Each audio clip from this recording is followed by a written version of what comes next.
അഭിമന്യ വലിയ മെത്രാപ്പോലീത്ത arch bishop Kuriakose Mar Severios മെത്രാപ്പോലീത്ത തിരുമേനി, കുര്യാക്കോസ് മാർ ഈവാനിയോസ് മെത്രാപ്പോലീത്ത തിരുമേനി, ബഹുമാനപ്പെട്ട അച്ഛന്മാരെ, സിസ്റ്റേഴ്സ്, കർത്താവിൽ ഏറ്റവും വാത്സല്യമുള്ളവരെ, ഞാനായ സുവിശേഷ സമാജത്തിൻ്റെ ആഭിമുഖ്യത്തിൽ നടത്തുന്ന ഈ കൺവെൻഷനിൽ വന്നുചേരുവാൻ തക്കൊണ്ടിടയായതിൽ ഏറെ സന്തോഷിക്കുന്നു. സമാപന മെസ്സേജ് നൽകുന്നതിനായി എന്നെ ക്ഷണിച്ചതിലുള്ള സന്തോഷം അറിയിക്കുന്നു. ഇത് വലിയ അംഗീകാരവും പദവിയുമായി കണക്കാക്കുന്നു. വചനം കേൾക്കാത്ത കുറവ് നമുക്കാർക്കും ഇല്ല. ഒരാഴ്ച എത്ര പ്രാവശ്യമാണ് നാം ദൈവവചനം കേൾക്കുന്നത്.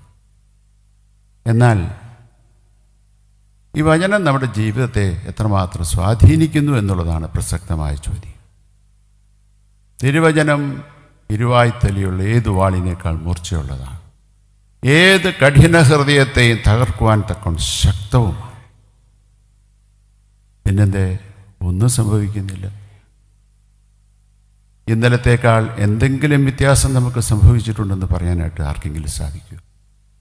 ലോകം ദിനംതോറും പുറകോട്ട് യാത്ര ചെയ്തുകൊണ്ടിരിക്കുന്നു. എന്തുകൊണ്ടാണ് അങ്ങനെ സംഭവിക്കുക? വചനത്തിൻ്റെ ശക്തി കുറഞ്ഞതുകൊണ്ടാണോ? മൂർച്ച കുറഞ്ഞതുകൊണ്ടാണോ? അല്ല. നാം നമ്മുടെ ഹൃദയം കഠിനപ്പെടുത്തുന്നു എന്നുള്ളത് കൊണ്ടാണ്. ദൈവജനം സ്വാധീനിക്കത്തക്ക വിധത്തിൽ നാം നമ്മെ തന്നെ വിനയപ്പെടുത്തുവാൻ തയ്യാറല്ല. അതുകൊണ്ട് നമ്മുടെ ജീവിതത്തെ സ്വാധീനിക്കുന്നുമില്ല. ഒരു ചെവിയിലൂടെ കേൾക്കുന്നു, മറു ചെവിയിലൂടെ കടത്തി വിടുന്നു, അത്രയേ ഉള്ളൂ. ഒന്നും തങ്ങുന്നില്ല. തങ്ങാത്തിടത്തോളം അത് നമ്മുടെ ജീവിതത്തെ ഒരു വിധത്തിൽ സ്വാധീനിക്കുകയില്ല. വേണമെങ്കിൽ 2 മാർക്ക് കിട്ടിയേച്ചു പോകും, അത്രയേ ഉള്ളൂ. എന്നാൽ ഈ വചനം നമ്മുടെ ജീവിതത്തെ സ്വാധീനിക്കാനിടയാകണം. തുറന്ന മനസ്സോടുകൂടി ദൈവസന്നിധിയിൽ നാം ഇരിക്കണം. കർത്താവേ, നീ എന്നോട് സംസാരിക്കണമേ എന്ന പ്രാർത്ഥന ഹൃദയത്തിൻ്റെ ആഴത്തിൽ നിന്ന് ഉയരുമ്പോൾ തമ്പുരാൻ നമ്മോട് സംസാരിക്കാതിരിക്കില്ല എന്ന് പൂർണ്ണമായി വിശ്വസിക്കുന്നു. ഇത് നൊയമ്പ് കാലമാണ്. നൊയമ്പ് കാലത്തെ ഓരോ ഞായറാഴ്ചയും കർത്താവ് ചെയ്ത ഓരോ അത്ഭുത പ്രവർത്തനങ്ങളെക്കുറിച്ചാണ് നാം പഠിക്കാറുള്ളത്. ഞായറാഴ്ച എവൻഗേലിയൻ വായിക്കുന്നത്. നൊയമ്പ് കാലത്തെ 1-ാം ഞായറാഴ്ച കാനാവിലെ കല്യാണ ഭവനത്തിൽ കർത്താവ് വെള്ളം വീഞ്ഞാക്കിയ സംഭവത്തെക്കുറിച്ചാണ് ധ്യാനിച്ചത്. ഇന്ന് എല്ലാ പള്ളികളിലും ധ്യാനിച്ചത് പക്ഷപാതക്കാരനെ കർത്താവ് സൗഖ്യപ്പെടുത്തിയ സംഭവത്തെക്കുറിച്ചാണ്. ഇതിനെല്ലാത്തിനും ഒരു പ്രത്യേക ഉദ്ദേശമുണ്ട്. യേശു രൂപാന്തരപ്പെടുത്തുന്നവനാണ്, പുതുക്കുന്നവനാണ്. കർത്താവിനാൽ പുതുക്കപ്പെടുന്ന ഓരോ സംഭവത്തെക്കുറിച്ചാണ് ധ്യാനിക്കുക. എന്താണ് പുതുക്കം? എവിടെയൊക്കെയാണ് കർത്താവ് പുതുക്കം പ്രതീക്ഷിക്കുന്നത്? കർത്താവ് ഏതെല്ലാം വിധത്തിലാണ് പ്രവർത്തിക്കുന്നത് എന്നൊക്കെയാണ് ഈ ദിവസങ്ങളിൽ ഞാൻ ധ്യാനിച്ചുകൊണ്ടിരിക്കുക. അത് നമ്മുടെ ജീവിതത്തിൻ്റെ പുതുക്കത്തിനും പുനഃപ്രതിഷ്ഠയ്ക്കുമുള്ള അവസരം കൂടി ആയിത്തീരണം. അപ്പോഴാണ് നമ്മുടെ എല്ലാ ധ്യാനങ്ങളും അർത്ഥവത്തായിട്ട് തീരുന്നത്. ഇന്ന് നമ്മുടെ ഒരുമിച്ചുള്ള ധ്യാനത്തിനായി തിരഞ്ഞെടുത്ത വേദഭാഗം നമുക്കെല്ലാവർക്കും വളരെ സുപരിചിതമായ വേദഭാഗം കാനാവിലെ കല്യാണ ഭവനത്തിൽ കർത്താവ് വെള്ളം വീഞ്ഞാക്കിയ സംഭവത്തെക്കുറിച്ചാണ്. അത് യോഹന്നാന്റെ സുവിശേഷം 2-ാം അധ്യായം 1 മുതൽ 11 വരെയുള്ള വാക്യങ്ങളാണ്. നമുക്കെല്ലാവർക്കും അത് സുപരിചിതമാണെങ്കിലും അത് നമുക്ക് ഒരിക്കൽ കൂടെ കേൾക്കാം.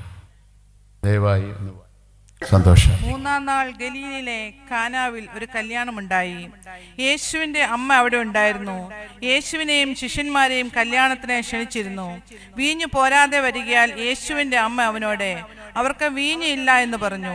യേശു അവളോട്, സ്ത്രീയെ, എനിക്കും നിനക്കും തമ്മിൽ എന്തേ? എന്റെ നാഴിക ഇതുവരെ വന്നിട്ടില്ല എന്ന് പറഞ്ഞു. അവൻ്റെ അമ്മ ശുശ്രൂഷക്കാരോടെ, അവൻ നിങ്ങളോട് എന്തെങ്കിലും കൽപ്പിച്ചാൽ അത് ചെയ്യുവീൻ എന്ന് പറഞ്ഞു. അവിടെ യഹൂദന്മാരുടെ ശുദ്ധീകരണ നിയമം അനുസരിച്ച് 2 or 3 പറ വീതം കൊള്ളുന്ന 6 കൽപ്പാത്രം ഉണ്ടായിരുന്നു. യേശു അവരോട്, ഈ കൽപ്പാത്രങ്ങളിൽ വെള്ളം നിറയ്ക്കുവിൻ എന്ന് പറഞ്ഞു. അവർ വക്കോളം നിറച്ചു. ഇപ്പോൾ കോരി വിരുന്നുവാഴിക്ക് കൊണ്ടുപോയി കൊടുക്കുവിൻ എന്ന് അവൻ പറഞ്ഞു. അവർ കൊണ്ടുപോയി കൊടുത്തു. അത് എവിടെ നിന്ന് എന്ന് വെള്ളം കോരിയ ശുശ്രൂഷക്കാരല്ലാതെ വിരുന്നുവാഴി അറിഞ്ഞില്ല. വീഞ്ഞായി തീർന്ന വെള്ളം വിരുന്നുവാഴി രുചി നോക്കിയപ്പോൾ മണവാളനെ വിളിച്ച്, എല്ലാവരും ആദ്യം നല്ല വീഞ്ഞും ലഹരി പിടിച്ച ശേഷം എളുപ്പമായതും കൊടുക്കാറുണ്ട്. നീ നല്ല വീഞ്ഞ് ഇതുവരെ സൂക്ഷിച്ചു വെച്ചോല്ലോ എന്ന് അവനോട് പറഞ്ഞു. യേശു ഇതിനെ അടയാളങ്ങളുടെ ആരംഭമായി ഗലീലയിലെ കാനാവിൽ വെച്ച് ചെയ്തു. തന്റെ മഹത്വം വെളിപ്പെടുത്തി. അവന്റെ ശിഷ്യന്മാർ അവനിൽ വിശ്വസിച്ചു. പ്രാർത്ഥിക്കാം. പ്രിയപ്പെട്ട കർത്താവേ, പാപികളും ദോഷികളും ബലഹീനരുമാകുന്ന ഞങ്ങൾ വിനയാന്വിതരായി നിന്റെ സന്നിധിയിലേക്ക് വരുന്നു. ഏറിയ പ്രതീക്ഷയോടുകൂടി തിരുമുഖത്തെ കണ്ണുകളെ ഉയർത്തുന്നു. വചനം നിൻ്റേതാണ്, അടിയങ്ങളും നിൻ്റേതാണ്. ഞങ്ങളുടെ ആവശ്യം ഞങ്ങളെക്കാളധികം അറിയുന്ന കർത്താവ് നീ മാത്രം. അതുകൊണ്ട് കർത്താവെ, ഞങ്ങൾ ഒരുമിച്ച് നിന്നോട് അപേക്ഷിക്കുന്നു. ഞങ്ങൾക്ക് ആവശ്യമായ വിധത്തിൽ നിൻ്റെ വചനത്തെ നീ തന്നെ ഞങ്ങൾക്ക് വിളമ്പിത്തരണമേ. നീ ഞങ്ങൾക്ക് നൽകുമ്പോൾ സന്തോഷത്തോടെ സ്വീകരിപ്പാനുള്ള മനസ്സൊരുക്കവും അടിയങ്ങൾക്ക് നൽകണമേ. യേശുവിൻ നാമത്തിൽ അപേക്ഷിക്കുന്നു, ദയവുണ്ടായി കേൾക്കണമേ. നമുക്കെല്ലാവർക്കും ജീവിതത്തിൽ കൃത്യമായ ലക്ഷ്യബോധം ഉണ്ടാവണം. ലക്ഷ്യബോധമില്ലാത്തൊരു മനുഷ്യനും എവിടെയും ഒരിക്കലും എത്തിച്ചേർന്നിട്ടില്ല, ചേരാൻ സാധിക്കുകയില്ല. ലക്ഷ്യബോധം മാത്രമുണ്ടെങ്കിൽ ആരും ലക്ഷ്യത്തിൽ എത്തിച്ചേരില്ല. ലക്ഷ്യത്തിൽ എത്തിച്ചേരാനുള്ള വഴി കൂടെ നമുക്കറിയണം. ഇന്ന് ഈ സന്ധ്യയെങ്കിൽ കൺവെൻഷൻ ഈ വിജയ സെൻറ്ററിൽ വെച്ച് നടത്തുന്നുവെന്ന് നമുക്കറിയാം. അപ്പോൾ നമ്മളും തീരുമാനിച്ചു ഇന്ന് കൺവെൻഷൻ പോകണം. അപ്പം നമുക്കൊരു ഗോളുണ്ട്, കൺവെൻഷൻ പോകണം. അത് വിജയ സെൻറ്ററിലൊന്നും അറിയാം. എന്നാൽ ഇങ്ങോട്ട് വരാനുള്ള വഴി അറിഞ്ഞില്ലെങ്കിലോ? ലക്ഷ്യമുണ്ട്, ഇന്ന് കൺവെൻഷൻ സംബന്ധിക്കണമെന്നും തീരുമാനിച്ചിട്ടുണ്ട്, ഒരുങ്ങിയിട്ടുമുണ്ട്, ഒരുപക്ഷെ പുറപ്പെട്ടുമുണ്ട്. ഇവിടെ എത്തണമെങ്കിൽ ഇവിടെ വരാനുള്ള വഴി അറിയണം. അറിയാത്ത ആർക്ക് എങ്ങനെ ഇവിടെ എത്തിപ്പറ്റാൻ നോക്കും? ഒരുപക്ഷെ ഈ പട്ടണം മുഴുവനും ഒരുപക്ഷെ കറങ്ങി ആർച്ച് ബിഷപ്പ് മനസ്സുകൊണ്ട് ആശീർവാദം പറയുന്ന നേരത്തെ ഒരുപക്ഷെ വന്ന് കയറിയായിരിക്കും. അപ്പം ലക്ഷ്യത്തെക്കുറിച്ചുള്ള വ്യക്തത ഉണ്ടാകണം, ലക്ഷ്യത്തിൽ എത്തിച്ചേരാനുള്ള മാർഗത്തെക്കുറിച്ചും കൃത്യത ഉണ്ടാകണം. ഇത് രണ്ടും അറിവിൻ്റെ തലത്തിൽ മാത്രം നിൽക്കുന്നതാണ്. അറിവിൻ്റെ തലത്തിൽ മാത്രം നിന്നാൽ അതുകൊണ്ട് ഒരു പ്രയോജനവുമില്ല. എന്നാൽ ലക്ഷ്യത്തിൽ എത്തിച്ചേരണമെങ്കിൽ അതിനുവേണ്ടി മനഃപൂർവ്വമായി പരിശ്രമിക്കണം, ദൈവത്തിൽ ആശ്രയിച്ച്. ഞാൻ നേരത്തെ പറഞ്ഞതുപോലെ ഇന്ന് കൺവെൻഷന് പോകണം തീരുമാനിച്ചു. കൺവെൻഷനിലേക്ക് വരാനുള്ള വഴിയും നല്ല തിട്ടമുണ്ട്. പക്ഷേ പുറപ്പെട്ടെങ്കിലല്ലേ ഇങ്ങോട്ട് വരാനൊക്കെ ഉള്ളൂ. അതിനുവേണ്ടി പരിശ്രമിക്കണം. ഇത് മൂന്നും കൂടെ ഒത്തുചേരുമ്പോഴാണ് നമ്മൾ ലക്ഷ്യത്തിൽ എത്തിച്ചേരുക. ഞാനൊരു ചോദ്യം നിങ്ങളോട് ചോദിക്കട്ടെ. നമ്മുടെ ജീവിതത്തിൻ്റെ ലക്ഷ്യം എന്താണ്? ഏതായാലും ജനിച്ചു, നമുക്ക് എന്താണ് ആവശ്യം? നാം എല്ലാ ആഴ്ചയും പള്ളിയിൽ പോകുന്നവരാണ്, കുർബാനയിൽ സംബന്ധിക്കുന്നവരാണ്, പ്രസംഗിക്കുന്നവരാണ്, ജോലി ചെയ്യുന്നവരാണ്. ഇതൊക്കെ ശരിയാണ്. ഇതൊക്കെ എന്തിനു വേണ്ടിയാണ്? ആത്യന്തികമായി നമ്മുടെ ജീവിതത്തിൻ്റെ ലക്ഷ്യം എന്താണ്? എന്താണ് നമുക്ക് ലഭിക്കേണ്ടത്? ഞാൻ നിങ്ങൾക്ക് സമയം തന്നാൽ എനിക്ക് പല മറുപടി കിട്ടും എന്നുള്ളതിന് യാതൊരു സംശയമില്ല. പക്ഷെ നിങ്ങൾ ചോദിക്കുന്ന അറിയുന്ന മറുപടിക്ക് വീണ്ടും വീണ്ടും ഞാൻ ചോദ്യങ്ങൾ ചോദിച്ചാൽ എല്ലാവരും വന്നു ചേരുന്ന ഒരു പോയിൻ്റാണ്. എന്താണെന്നറിയോ? എൻ്റെ തിരുമേനി രാത്രി കിടന്നാൽ സുഖമായിട്ട് ഉറങ്ങാൻ പറ്റണം എന്ന് പറഞ്ഞാൽ അർത്ഥം എന്താണ്? ഈ കാറ്റിക്കൂട്ടുന്നതൊക്കെ എന്തിനു വേണ്ടിയാണ്? ജീവിതത്തിൽ സുഖവും സന്തോഷവും പ്രാപിക്കാൻ വേണ്ടിയിട്ട്. ജീവിതത്തിൽ സന്തോഷമുള്ളവനല്ലേ ഉറങ്ങാൻ കിടന്നാൽ ഉറക്കം വരുമോ? അല്ലെങ്കിൽ എങ്ങനെ ഉറക്കം വരും? ഒരു ഉറക്കം വരത്തില്ല. അതുകൊണ്ട് ഇതാണ് നമ്മുടെ ജീവിതത്തിൻ്റെ ലക്ഷ്യം എന്നുള്ളതിനെക്കുറിച്ചൊരു ഉറക്കണം. ജീവിതത്തിൽ നമ്മുടെ ലക്ഷ്യം ആത്യന്തികമായി ജീവിതത്തിൻ്റെ സുഖം സന്തോഷത്തോടെ ജീവിക്കാൻ സാധിക്കണമെന്നുള്ളതാണ്. അതെല്ലാവരുടെയും മനസ്സിൻ്റെ അടിത്തട്ടിലുള്ള ആദ്യം. എന്നാൽ ഈ സന്തോഷത്തിലേക്ക് ചെന്നു ചേരുന്നതിനായി പല വഴികളും നാം അവലംബിക്കാറുണ്ട്. അതിന് സംശയമില്ല. ആരോ പറഞ്ഞിട്ടുണ്ട്, he who has gun fun and bun has happiness in life. He who has gun fun and bun has happiness in life. ഇതിൻ്റെ ട്രാൻസ്ലേഷൻ അതേപോലെ അല്ലെങ്കിൽ പോലും ജീവിതത്തിൽ സന്തോഷം കണ്ടെത്താൻ വേണ്ടിയിട്ട് പണം വേണം. പണമുള്ളവന് മാത്രമേ ജീവിതത്തിൽ സുഖമുള്ളൂ. ഇന്ന് പട്ടിണി കിടക്കുന്ന ഒരു മനുഷ്യനോട് ചോദിച്ചാൽ അവനത് പറയും, ഇല്ല അല്ലേ, 3 നേരം ഒന്ന് കഴിച്ചിട്ടങ്ങ് ചത്താലും വേണ്ടിയില്ല. അല്ലെങ്കിൽ പറയും തലയായിപ്പാൻ ഇടമില്ല, ചോരാത്ത ഒരു വീടുണ്ടെങ്കിൽ അതിനേക്കാൾ എന്നിട്ടങ്ങ് ചത്താലും വേണ്ടി. ഇപ്പം നിങ്ങൾ ആരെങ്കിലും വിദേശത്ത് നിന്ന് വന്നാന്ന് ഇരിക്കട്ടെ. വിദേശത്ത് നിന്ന് വന്നപ്പോൾ നാട്ടിൽ വന്നു. അപ്പോൾ പണ്ട് കൂടെ പഠിച്ച ഒരു മനുഷ്യനെ കണ്ടുമുട്ടി. അദ്ദേഹവുമായിട്ട് സംസാരിച്ചു. അവനാകെ പ്രയാസപ്പെട്ടിരിക്കുന്നതാണ്. അവന് പ്രത്യേകിച്ചൊന്നും ജോലിയൊന്നും കിട്ടിയിട്ടില്ല. അത്യാവശ്യം അവിടെ കൂലിപ്പണിയൊക്കെ ആയിട്ട് ജീവിക്കുകയാണ്. ആകെ ബുദ്ധിമുട്ടാണ്, കണ്ടാലറിയാം. അവർ പണ്ട് വലിയ കൂട്ടുകാരായിരുന്നു. എടാ ചന്ദ്ര, എന്താ ഇങ്ങനെ? എന്നാ പറയാനാ തോമാച്ച, പണിയില്ല, ആകെ കഷ്ടപ്പാട്, തലചായ്ക്കാനിടയില്ല, ചോരാത്തൊരു വീടുണ്ടെങ്കിൽ പിന്നെ അങ്ങ് ചത്താലും വേണ്ടില്ല. അപ്പോൾ തോമാച്ച ഒരു നല്ല മനുഷ്യനായതുകൊണ്ട് ഉടനെ തന്നെ കുറച്ച് സ്ഥലമൊക്കെ സംഘടിപ്പിച്ചു. പോകുന്നതിന് മുമ്പേ ഭേദപ്പെട്ട ഒരു വീടൊക്കെ പണിത് കൊടുത്തു. എൻ്റെ പാല് കാച്ചൽ എല്ലാവരും കൂടെ സന്തോഷിച്ചു. തോമാച്ച എന്നൊക്കെ പറഞ്ഞാൽ എല്ലാവരും സന്തോഷിച്ചു. അയൽക്കാരും സന്തോഷിച്ചു, ഒക്കെ പോയി. അടുത്ത പ്രാവശ്യം തോമാച്ച അവധിക്ക് വന്നപ്പോഴും പണ്ടത്തെ പോലെ തന്നെയാണ്, മുഖം വാടി ഇങ്ങനെ. എന്നാടെ തോമാച്ച വീണ്ടും പ്രയാസം? നീ അന്ന് പറഞ്ഞു തലയായ്ക്കാൻ വീടുണ്ടായി. എൻ്റെ സാറേ, എൻ്റെ തോമാച്ച അടുക്കളയെ തീ കൂട്ടിയ പുക മറുത്തെത്തും. റണ്ണിങ് വാട്ടർ ഇല്ലെന്നേ. പറഞ്ഞു മനസ്സിലാകുന്നു? അവൻ്റെ ഇപ്പോഴത്തെ പ്രശ്നം അതാ. പണ്ട് പറഞ്ഞത് തലയാക്കാൻ വീട് മതിയെന്നാണ്. ഇപ്പോൾ എന്നാ വേണം? ഗ്യാസ് വേണം, പിന്നെ മോട്ടർ വയ്ക്കണം. നിങ്ങൾ വിചാരിക്കുന്നുണ്ട് ഇതൊക്കെ പാവപ്പെട്ട മനുഷ്യൻ്റെ സ്വഭാവം മാത്രം. അല്ലല്ലോ. നമ്മുടെയൊക്കെ എത്ര ഇത് തന്നെയല്ലേ നമ്മുടെ ഈ സ്വഭാവം. എത്ര പ്രാവശ്യം വീട് പൊളിച്ചു പണിതു, എന്നിട്ട് സംതൃപ്തിയാണ് ആണോ? പണ്ടൊരു കാറ് കിട്ടിയാൽ മതി എന്ന് വിചാരിച്ചതാണ്. അതിന് പകരം 3 കാർ തമ്പരാൻ തോന്നുന്നു. എന്നാലും മതിയോ? നീ അത് ബെൻസാക്കണോ, ഓടി വേണോ? ഇത് മനുഷ്യൻ്റെ സ്വഭാവം.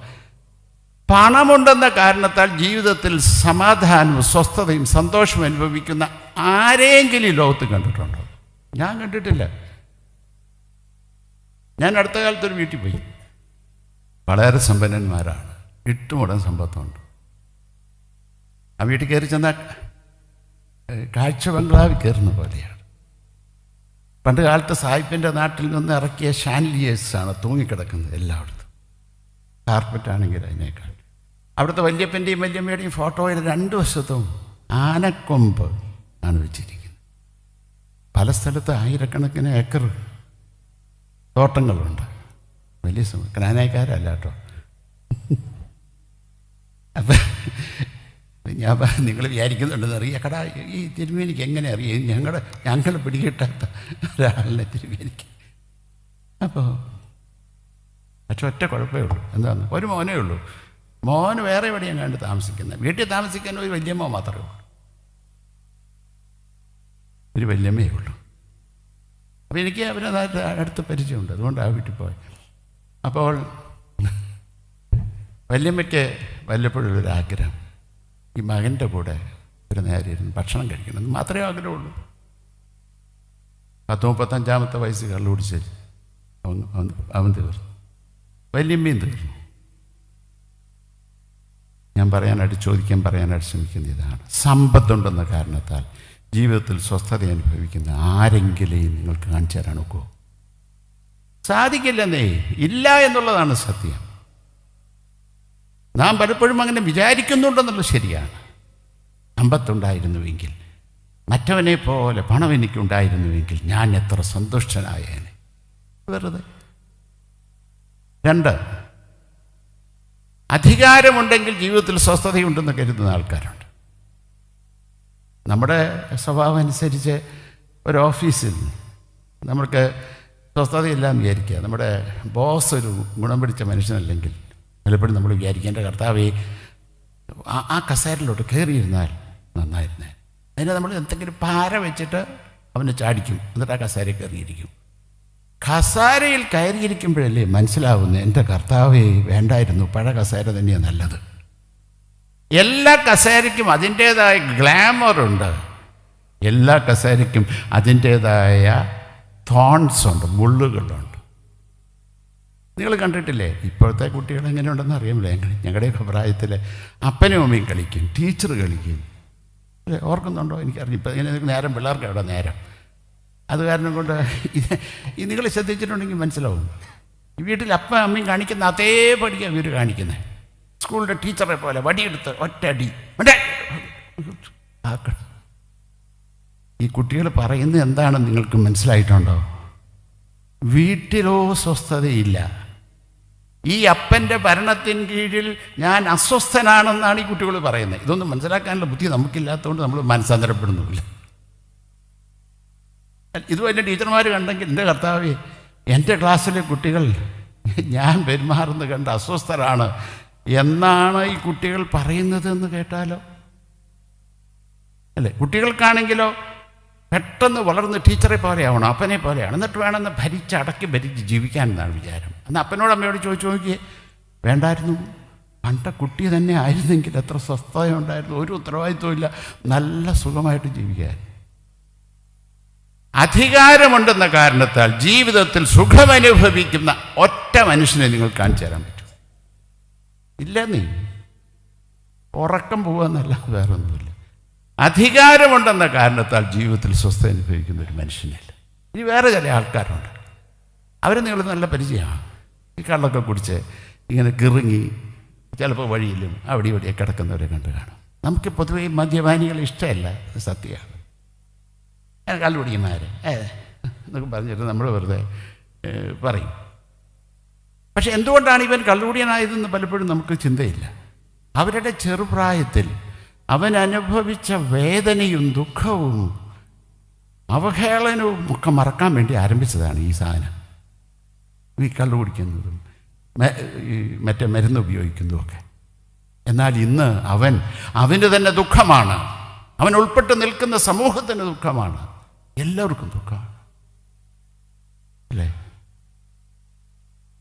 ഈ മരുന്നുപയോഗിച്ചുകൊണ്ടോ കള്ളു കുടിച്ചുകൊണ്ടോ ജീവിതത്തിൽ സുഖമനുഭവിക്കാൻ സാധിക്കുമെന്ന് ആർക്കെങ്കിലും ചിന്തയുണ്ടോ? ഇന്ന് അവന് തന്നെ ദുഃഖമാണ്, അവൻ്റെ സമൂഹത്തിന് ദുഃഖമാണ്, കുടുംബത്തിന് ദുഃഖമാണ്. ഒറ്റ മനുഷ്യനില്ല. പക്ഷെ അങ്ങനെ ചിന്തിക്കുന്നവരുണ്ട്. ദുഃഖം മറക്കാൻ വേണ്ടി ചെയ്യുന്ന പണിയാണ് ഇന്ന് അതിൻ്റെ അടിമയാണ്. ഇനി വേറെ ചില മനുഷ്യരുണ്ട്, അവർ സെക്സ് മുതൽ പലതും ഇങ്ങനെ എക്സ്പെരിമെൻ്റ് ചെയ്യുന്ന ആൾക്കാർ ഈ ലോകത്തിലുണ്ട്. ഇങ്ങനെ വിവിധ മാർഗങ്ങളിലൂടെ ജീവിതത്തിൻ്റെ സുഖം കണ്ടെത്താൻ ശ്രമിക്കുന്ന ഒരു സമൂഹത്തിലാണ് നാം ജീവിക്കുന്നത്. ഇതിൽ ചിലതൊക്കെ നമ്മളും എക്സ്പെരിമെൻ്റ് ചെയ്യുന്നുണ്ടാകാം. ഉണ്ടെന്ന് ഉറപ്പ് പറയാൻ ഞാൻ തയ്യാറല്ല. ഉണ്ടാകാം, സാധ്യതയുണ്ട്. ഞാൻ നേരത്തെ ചോദിച്ചു, എന്താണ് നമുക്ക് ആവശ്യം? സന്തോഷത്തോടെ ജീവിക്കാൻ സാധിക്കും. ഇന്ന് നമ്മൾ വായിച്ച വേദഭാഗം നമുക്കെല്ലാവർക്കും വളരെ സുപരിചിതമാണ്. എത്ര പ്രാവശ്യം നമ്മൾ പ്രസംഗം കേട്ടിട്ടുണ്ട്. ഇവിടെ ഇരിക്കുന്ന അച്ഛന്മാർ 10 പ്രസംഗമെങ്കിലും പറഞ്ഞു കാണും, അല്ലേ? ഞാൻ ഇന്ന പോർഷനാണ് പ്രസംഗിക്കുന്നത് പറഞ്ഞു. എൻ്റെ അടുത്തിരുന്ന അച്ഛൻ്റെ ഒരു പ്രസംഗം പറഞ്ഞു എന്നോട്, ഇന്നതാ പ്രസംഗിക്കാൻ പോണേ. എന്നാൽ അത്ര പരിചയമായ വേദഭാഗമാണ്, അതുകൊണ്ടാണ് അദ്ദേഹം അങ്ങനെ പറഞ്ഞത്. ഈ വേദഭാഗത്തിൽ നാം കാണുന്ന ഭവനം ദുഃഖിക്കുന്ന ഒരു ഭവനമായിട്ടാണ് അവിടെ ചിത്രീകരിച്ചിരിക്കുന്നത്. എന്താണ് ദുഃഖകാരണം? അപമാനഭാരത്തിൻ്റെ ദുഃഖമാണ്, അല്ലേ? ശരിയല്ലേ? നമ്മുടെ വീട്ടിൽ കല്യാണത്തിന് കുറച്ച് പേരെ ക്ഷണിച്ചു. ഒരു ഗ്രാമീണ അന്തരീക്ഷത്തിൽ ജീവിക്കുന്ന പലർക്കും ഇത് പറഞ്ഞാൽ പെട്ടെന്ന് മനസ്സിലാവും. കല്യാണത്തിന് കുറേ പേരെ ക്ഷണിച്ചു. നമ്മളൊരു 500 പേരെയാണ് പ്രതീക്ഷിച്ചത്. 500 പേരെ പ്രതീക്ഷിച്ചാലും 600 പേര് വന്നാലും നമുക്ക് കുഴപ്പമില്ല. പള്ളിയിൽ ചെറുക്കനും പെണ്ണും നിർത്തി കെട്ട് തുടങ്ങി. എണ്ണിയപ്പോണ്ടറ പള്ളി തന്നെ 600. ഇനി കുറഞ്ഞത് 200എങ്കിലും പള്ളി വരാതെ നേരെ ഭക്ഷണത്തിന് വരുന്നവർ കാണും. അതാ അവിടുത്തെ സ്ഥിതി. അതാ അല്ലേ? ക്ഷണിച്ചവരെ മാന്യമായി സൽക്കരിക്കാതെ വിടുമ്പോഴുണ്ടാകുന്ന ക്ഷീണം. ശരിയല്ലേ? ഞാൻ പറഞ്ഞു ശരിയാണ്. ക്ഷണിച്ചവരെ മാന്യമായി സൽക്കരിക്കാതെ വിട്ടാൽ ഉണ്ടാകുന്നൊരു ക്ഷീണം. ആ ഗ്രാമത്തിൽ തലപൊക്കി നടക്കാൻ പറ്റുമോ? അല്ല, അങ്ങോട്ട് പോകുമ്പോഴും ഇങ്ങോട്ട് പോകുമ്പോഴും പറയും, തോമാശൻ്റെ വീട്ടിൽ കല്യാണത്തിന് പോയ പോലെ അവൻ കേൾക്കാനാ പറയണേ. അല്ലേ?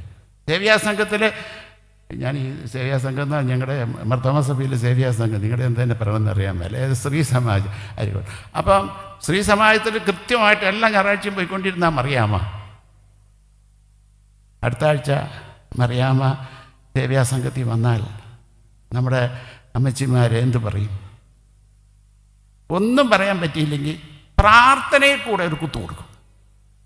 കർത്താവേ എന്നൊക്കെ പറഞ്ഞ് പ്രാർത്ഥിച്ചിട്ട്, കർത്താവേ ഇങ്ങടെ മറിയാമയ്ക്ക് പറ്റിയ വിഷമം, ആ വിഷമത്തിൽ ഞങ്ങളും കൂടെ കുത്തുക മറിയാമേ. അല്ല ശരിയല്ല? മറിയാമേ ശരിക്ക് കുത്തുക. അതോടുകൂടെ മറിയാമ പള്ളി വരൽ നിർത്തും. എന്തിനു പള്ളി പോണം? അപമാനഭാരത്താൽ ദുഃഖിക്കുന്ന ഭവനമാണ്. എന്നാൽ ഏതാനും നിമിഷം കഴിഞ്ഞപ്പോഴത്തേക്കും വീടിൻ്റെ സ്ഥിതി എങ്ങനെയാണ് പറ? വരുന്നവരും പോകുന്നവരും പറയുന്നു, എൻ്റെ തോമാച്ച, നിന്നേക്കാൾ പ്രഗത്ഭന്മാരും നിന്നേക്കാൾ സമ്പന്നന്മാരും ബന്ധുബലമുള്ളവരും ഒക്കെ ഈ ഗ്രാമത്തിലുണ്ടല്ലോടാ. ഇതുപോലൊരു കല്യാണം ഈ ഗ്രാമത്തിൽ നടന്നു. എന്തൊരു സന്തോഷം അല്ലേ?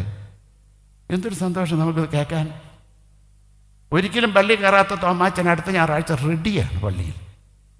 കാരണം ഇതൊന്ന് പറഞ്ഞ് ആൾക്കാരെ ചോദിപ്പിക്കാൻ വേണ്ടിയിട്ട്.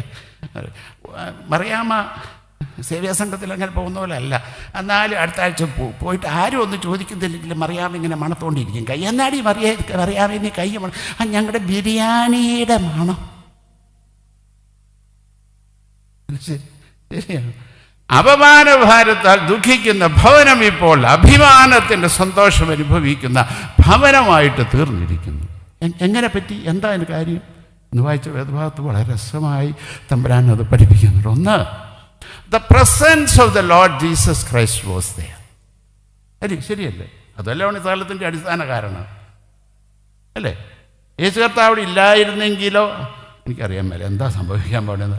അപ്പോൾ ഈ വ്യത്യാസത്തിന് അടിസ്ഥാന കാരണം the presence of the Lord Jesus Christ അല്ലേ?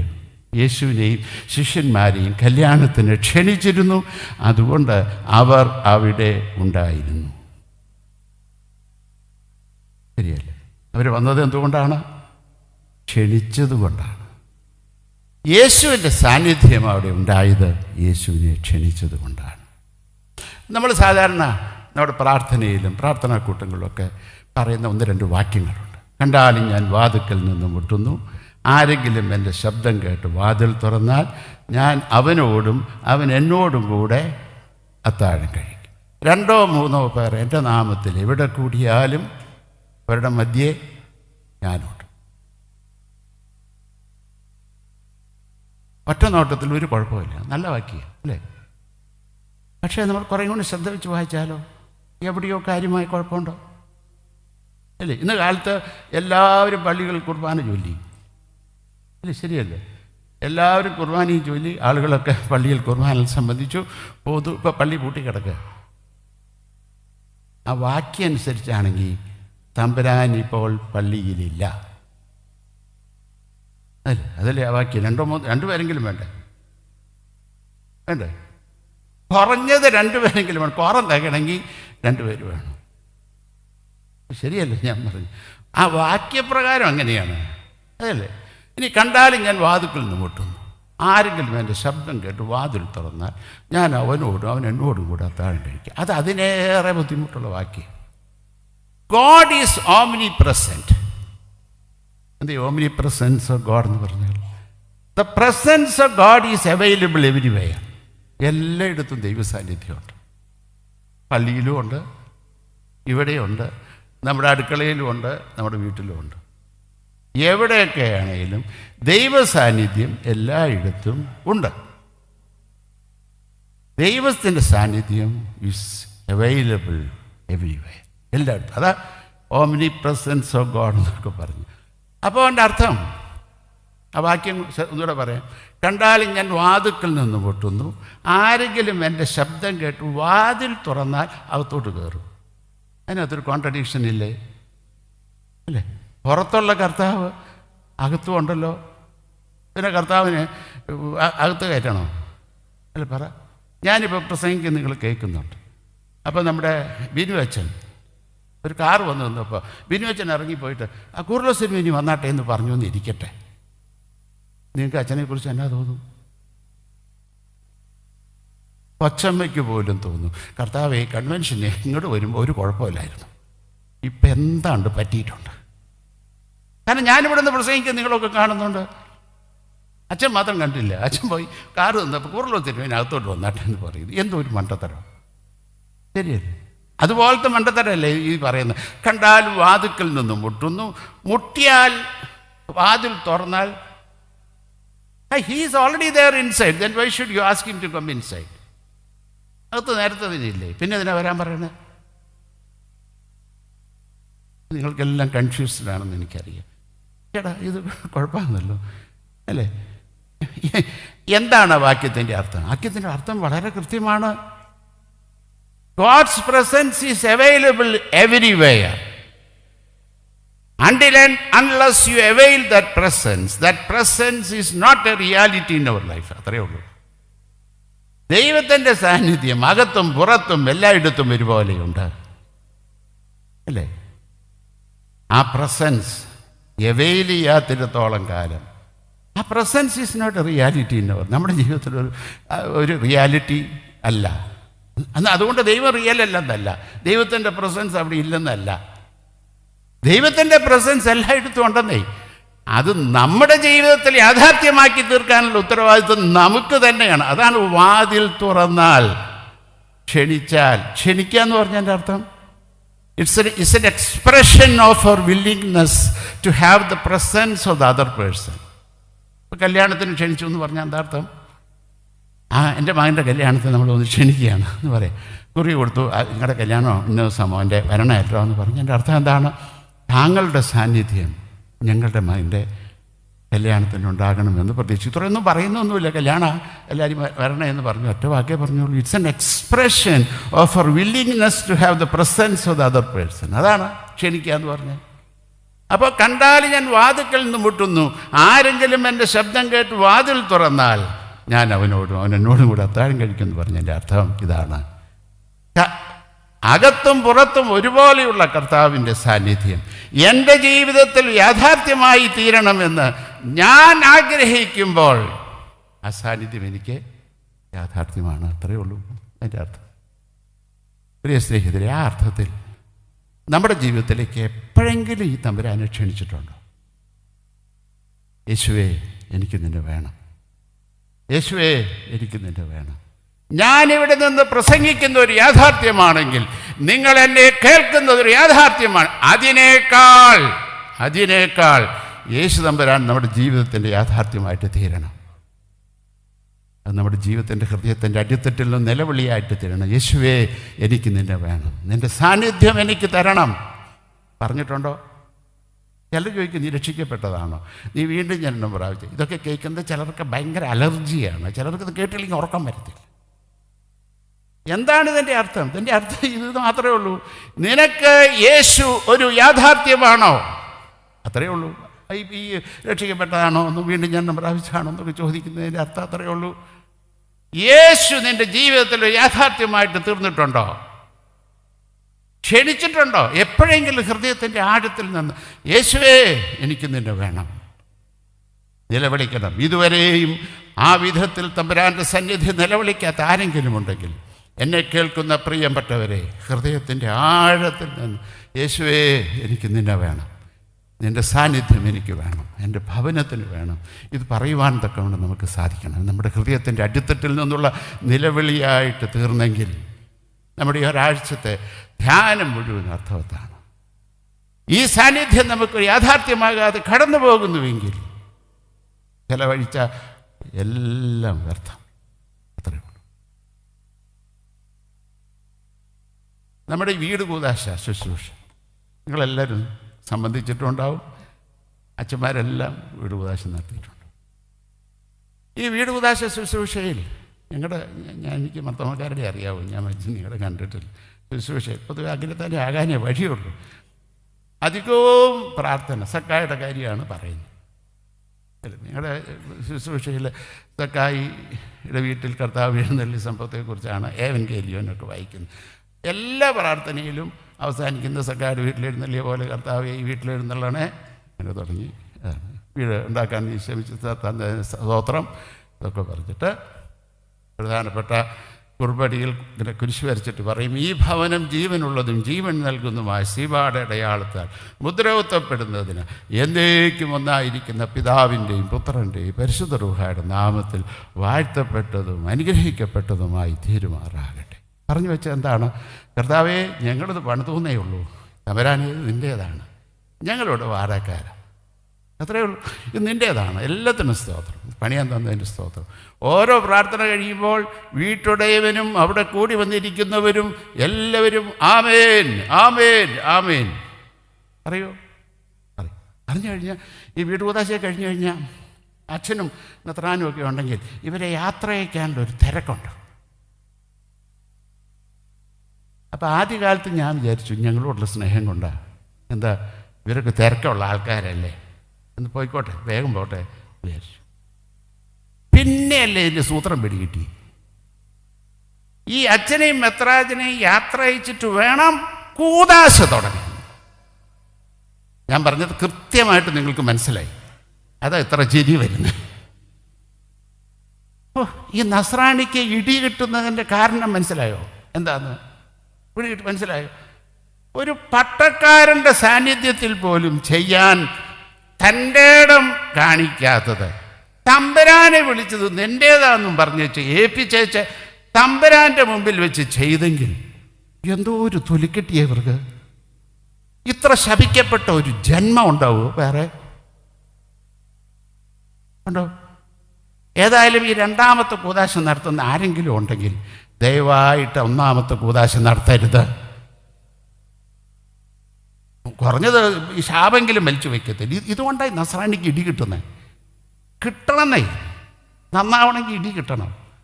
ഇടി ഇടയ്ക്കിടയ്ക്ക് കിട്ടിയെങ്കിൽ ഇവരൊക്കെ നന്നാവുകയുള്ളൂ, മാനസാന്തരപ്പെടുത്തുള്ളൂ. നിങ്ങൾക്ക് പറയാൻ ധൈര്യമില്ലെന്ന് എനിക്കറിയാം. എനിക്ക് അതുകൊണ്ടാണ് ഞാൻ പ്രസംഗിച്ച് അങ്ങ് പോകുമല്ലോ, അതുകൊണ്ട് അത്ര ധൈര്യത്തിൽ പറയുന്നത്. ഞാൻ പറയണ ഇത് ചെയ്യാൻ എങ്ങനെ നമുക്ക് സാധിക്കും? ദൈവത്തിൻ്റെ സാന്നിധ്യം നമ്മുടെ ജീവിതത്തിൽ യാഥാർത്ഥ്യമല്ലാതിരിക്കുമ്പോൾ പിന്നെ എന്ത് പ്രസംഗം? ഈ യേശു നമ്മുടെ ജീവിതത്തിൻ്റെ യാഥാർത്ഥ്യമാണെങ്കിൽ നമുക്ക് ലോകത്തിൻ്റെ മൂല്യങ്ങളോട് നോ എന്ന് പറയുവാനും ദൈവത്തിൻ്റെ മൂല്യങ്ങളോട് യേശു എന്ന് പറയുവാനും അവർക്കേ പറ്റൂ. അല്ലാത്തന്നെ പറ്റുമോ?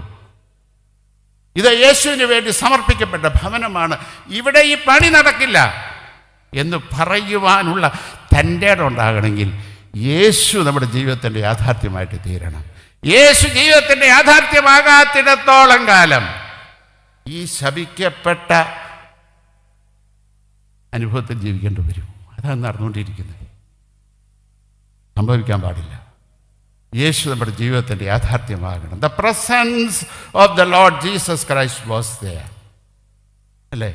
യേശുവിനെയും ശിഷ്യന്മാരെയും കല്യാണത്തിന് ക്ഷണിച്ചിരുന്നു. അതുകൊണ്ട് യേശുവിൻ്റെ സാന്നിധ്യം ആ ഭവനത്തിൽ ഉണ്ടായിരുന്നു. 2, യേശു അവിടെ ഉണ്ടായിരുന്നപ്പോഴാണ് സകല പ്രശ്നം ഉണ്ടായി. അല്ലേ? ശരിയല്ലേ? ഈ വീഞ്ഞ് തീർന്നപ്പോഴാ യേശു അവിടെ ഉണ്ടായിരുന്നു. യേശു അവിടെ ഉണ്ടായിരുന്നപ്പോഴേ ഈ പണിയൊക്കെ തീർന്നത്. ഇപ്പം ചിലരെങ്കിലുമൊക്കെ പ്രസംഗിക്കുന്നത് ഞാൻ കേട്ടിട്ടുണ്ട്. നീ യേശുവിനെ കർത്താവും രക്ഷിതാവുമായി സ്വീകരിച്ച എല്ലാം ശുഭം, നീ അനുഗ്രഹിക്കപ്പെടും.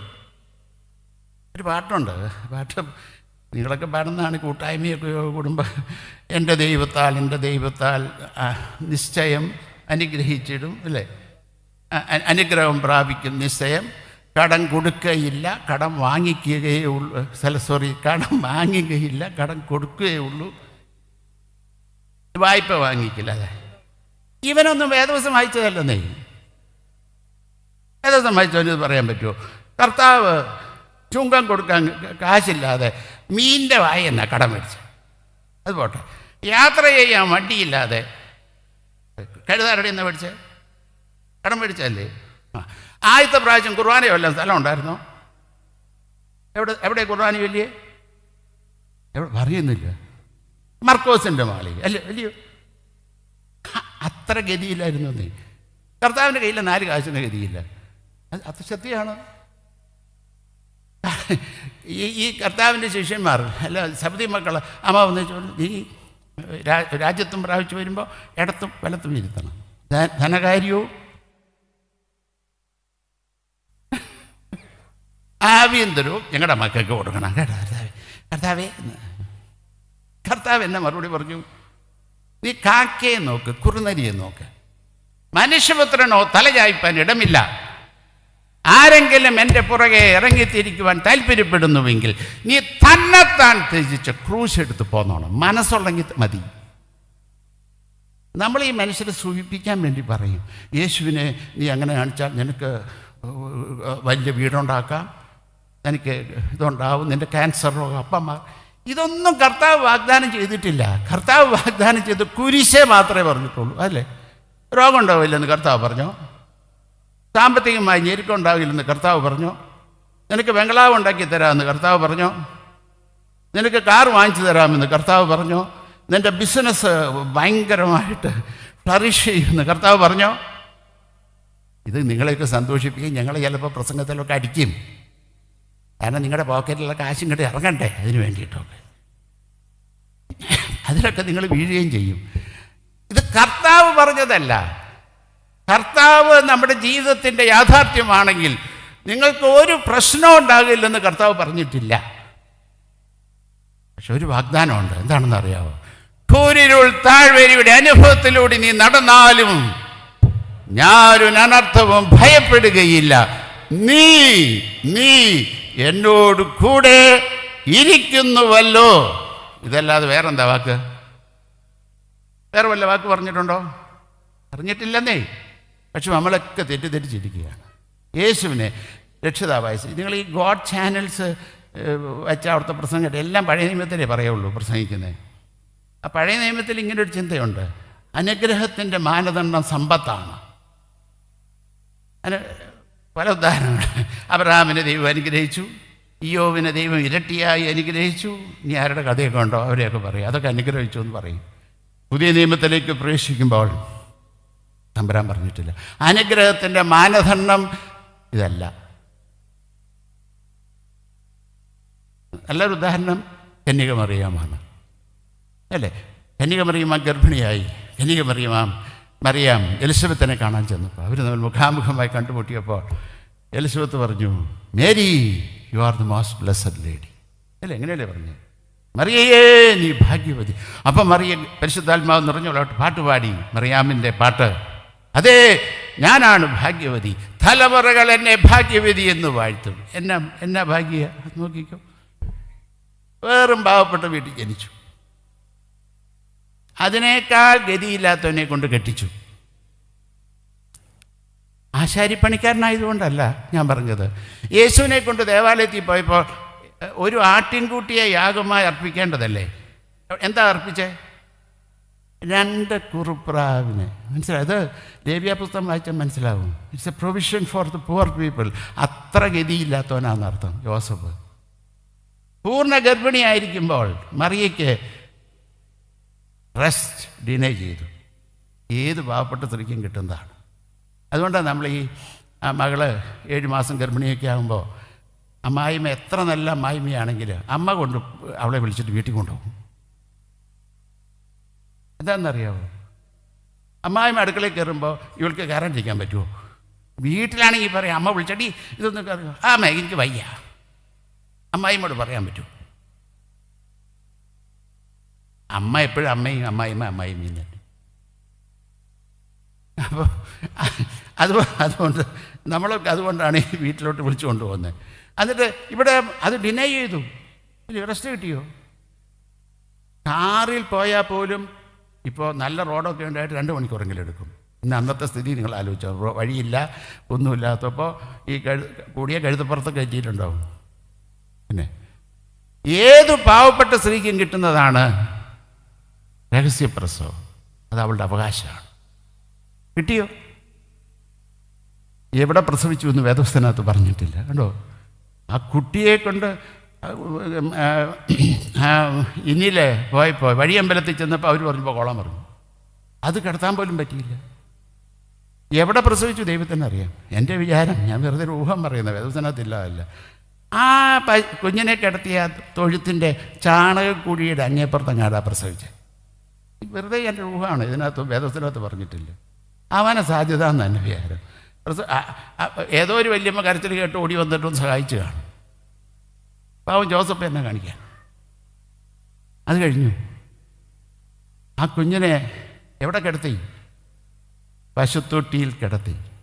നമ്മുടെ കണക്കനുസരിച്ച് നല്ല തണുപ്പുള്ള രാത്രിയിൽ അല്ലേ. അങ്ങ് മിഡിൽ ഈസ്റ്റിലോട്ട് നിങ്ങളൊന്ന് പോയി കഴിഞ്ഞാൽ നിങ്ങൾക്കറിയാം ആ തണുപ്പ് എന്തായിരുന്നു എന്ന്. ആ കുഞ്ഞിനെ പൊതിയാൻ ഒരു ഫ്ലാനലിൻ്റെ കഷ്ണം പോലും കിട്ടിയില്ല. കിട്ടിയോ? തുണിയിൽ പൊതിഞ്ഞ് ഓപ്പൺ മേഞ്ചറിൽ കുഞ്ഞിനെ കിടത്തിയിരിക്കുകയാണ്. ഒരു ഫ്ലാനലിൻ്റെ കഷ്ണം, ഒരു കമ്പിളി കഷ്ണം പോലും ഇല്ല. ആ കുഞ്ഞ് കിടന്ന് ഈ തണുപ്പത്ത് വിറയ്ക്കുന്നത് നിങ്ങളൊന്ന് മനസ്സിൽ കണ്ടോ? ഞാനിത് പറയുമ്പോഴേ അമ്മമാരുടെ ഹൃദയം പിടയ്ക്കുന്നുണ്ടെന്ന് എനിക്കറിയാം അല്ലേ. നമ്മൾ കൊച്ചുകുട്ടികളെ കൊണ്ട് പുറത്തോട്ട് പോകുമ്പോഴത്തേക്കും എന്തെല്ലാം പ്രൊട്ടക്ഷൻ കൊടുത്തിട്ടാണ് കൊച്ചിനെയും കൊണ്ട് പുറത്തോട്ട് പോകുന്നത്. മേരി നിലവിളിച്ച് കാണും, എൻ്റെ കർത്താവേ, ഞാൻ നീ പറഞ്ഞതനുസരിച്ചു എന്നല്ലാതെ ഞാൻ എന്ത് ചെയ്തു? അതുപോട്ടെ. പിന്നെ 2-ാമത്തെ വയസ്സിൽ ജീവനും കൊണ്ട് ഓടി. And she was A refugee. എവിടെ? ഈജിപ്തിൽ. എത്ര ദിവസം ഉണ്ടായിരുന്നു എന്ന് എനിക്കറിയാം, കണക്കൂട്ടിയില്ല. ആ സമയത്ത് ജോസഫ് സഹായിക്കാനുണ്ടായിരുന്നു സത്യം. 12-ാമത്തെ വയസ്സിൽ കുട്ടി കയ്യിൽ നിന്ന് പോയി അല്ലേ. അതും പോട്ടെ. 30-ാമത്തെ വയസ്സിൽ യേശു കർത്താവ് പ്രസംഗം ആരംഭിച്ചപ്പോൾ ചോദിക്കുക, മുഖത്ത് നോക്കിയിട്ടേ, ഞങ്ങൾ ജാരസന്തതികളല്ല, ഞങ്ങൾക്ക് അബ്രഹാം പിതാവായിട്ടുണ്ട്. എന്താ പറഞ്ഞതിൻ്റെ ധ്വനി? എന്താ ധ്വനി? ഞങ്ങൾ ജാരസന്തതികളല്ല, ഞങ്ങൾക്ക് അബ്രഹാം പിതാവുണ്ട്. പറഞ്ഞതിൻ്റെ അർത്ഥം എന്താ? എടാ പഴച്ചു പറ്റവനെ, അങ്ങനെയല്ലേ എൻ്റെ അർത്ഥം? ഈ 30 വയസ്സുള്ള ചെറുപ്പക്കാരനോട് ഇത് പറയുവാനുള്ള ധൈര്യമുണ്ടായിരുന്നുവെങ്കിൽ പാവം മറിയെ അവിടെ വറുത്തിട്ടുണ്ടായിരുന്നു. ശരിയല്ലേ? അന്നത്തെ ഗ്രാമം എന്ന് പറയുന്നത് എവിടെ വെള്ളമുണ്ടോ അതിൻ്റെ ചുറ്റും 100-200 വീട്, എല്ലാവരും അറിയാം. ആ പാവം മറിയയെ എത്ര പ്രാവശ്യം അവഹേളിച്ചു കാണും, എത്ര പ്രാവശ്യം. അതൊക്കെ പോട്ടെ, എല്ലാം മറക്കാം. 33.5 വയസ്സിൽ പേപ്പട്ടിയെ തല്ലിക്കൊല്ലുന്ന പോലെ തൻ്റെ പ്രിയപുത്രനെ തല്ലിക്കൊല്ലുന്നത് കാണുകയാണല്ലോ. ഭാഗ്യം, മഹാഭാഗ്യം. നമ്മുടെ കുഞ്ഞ് ഓടി ഒരു സ്വല്പം ചോര മുട്ടിൽ നിന്ന് വന്നാൽ അമ്മ കാണിക്കുന്ന വെപ്രാളം എത്ര വലിയതാണ്. എന്നാൽ ഇവരും അമ്മയല്ലേ. ഈ അമ്മ ഇത് മുഴുവൻ കാണുന്നു. ഈ കഷ്ടപ്പാട് സമയത്ത് മുഴുവനും കൂടെ ഉണ്ടായിരുന്നു എനിക്കറിഞ്ഞൂടാ, വേദപുസ്തകത്തിനകത്ത് പറഞ്ഞിട്ടില്ല. എന്നാൽ കുരിശിൽ യേശു കിടക്കുമ്പോൾ അവിടെയുണ്ട് അല്ലേ. രക്തമിറ്റിറ്റ് വീഴുമ്പോൾ, അന്ത്യശ്വാസം വലിക്കുമ്പോൾ യേശുവിൻ്റെ അമ്മ അവിടെയുണ്ട്. ഇതാണോ ഭാഗ്യം? അല്ലേ? ഇത് വേദപുസ്തകം പഠിപ്പിക്കുന്നത് എന്താണ്? ഇതാണ് ഭാഗ്യം. എന്താണ് ഭാഗ്യം? സമ്പത്തുണ്ടാകുന്നതല്ല, സ്ഥാനമാനങ്ങൾ ലഭിക്കുന്നതല്ല, ഒന്നുമല്ല.